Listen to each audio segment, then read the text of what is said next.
When I first moved to New York City with dreams of being the man, I did what I had to when others would have ran.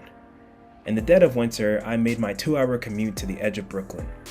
Overlooking the Verrazano Bridge, I comported myself to my duties as the best damn retail worker they'd ever seen. But why go through all this strife, you might ask? What? To finesse a mediocre apartment out of old white people, of course. I once got called into work on the heaviest snowstorm of the year, and all I could think to myself was, what would J. Cole do? Upon arriving at the venue and seeing that half of my coworkers had called out, I wondered if the two patrons that braved the weather to return fishing rods were crazy, or if I was. Now, this story ends with me rushing to catch 2 buses and not becoming a statistic by busting my behind on black ice. After leaving retail, I can't lie, it was hard. You take a bet on yourself and have the expectation to find a better gig right off the bat, when the reality is, you might have to wait a little bit.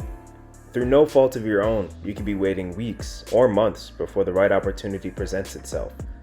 But if being black in retail has taught me anything, it's that we can only choose to be prepared when that opportunity comes knocking.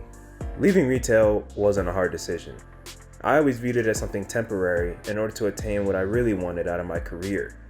I knew I wouldn't miss the uncompromising hours, the feelings of fatigue after a 12-hour holiday shift, or the lack of satisfaction in the actual work I was doing. But it wasn't all bad, believe it or not.